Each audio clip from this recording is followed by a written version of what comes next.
बारामती अमरापूर राज्य महामार्गावरील राशीन या गावात अण्णाभाऊ साठे चौक येथे नागरी वसाहत मोठ्या प्रमाणात आहे। तसेच शासकीय बँक, मंदिर, रस्ता यामुळे या चौकात मोठ्या प्रमाणात वर्दळ राहत असून तिथे गतिरोधक बसवणं आवश्यक आहे। तसेच महात्मा फुले चौक इथे बारामती अमरापूर तसेच दौंड उस्मानाबाद असे दोन महामार्ग जोडलेले आहेत। त्यामुळे रस्ता फास्ट गतीने वाहत असल्यामुळे स्थानिक लोकांना रस्ता पास करणं जिकिरीचं होत आहे।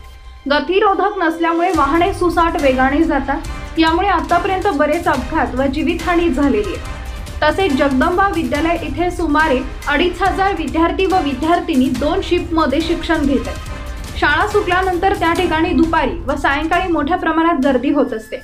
त्यातच वाहने भरधाव वेगाने जात असतात। यामुळे विद्यार्थ्यांच्या जीवितास धोका निर्माण होतो। यापूर्वी असे छोटे मोठे अपघात देखील झालेले आहेत।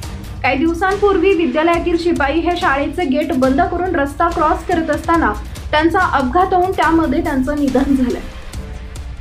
त्यामुळे राशीन येथील अण्णाभाऊ साठे चौक व महात्मा फुले चौक आणि श्री जगदंबा विद्यालय समोर विद्यार्थी नागरिक 2 चाकी यांचा विचार करून गतिरोधक व दिशादर्शक फलक बसवण्यात यावे असा विनंतीपूर्वक अर्ज संभाजी ब्रिगेडचे कर्जत तालुका अध्यक्ष नवनाथ धनवे तसेच संभाजी ब्रिगेड राशीन शहर प्रतिनिधी महेश लाहोर, मयूर धनवडे, इरफान मुंडे यांनी खासदार सुजय विखे तसेच आमदार रोहित पवार, आमदार राम शिंदे, कर्जत पोलीस निरीक्षक साहेब आणि राशीन गावचे सरपंच, ग्रामविकास अधिकारी, राशीन ग्रामपंचायत यांना विनंतीपूर्वक अर्ज केला असून या कामाची दखल जनहितासाठी लवकरात लवकर घ्यावी ही विनंती आणि अपेक्षा व्यक्त केली आहे।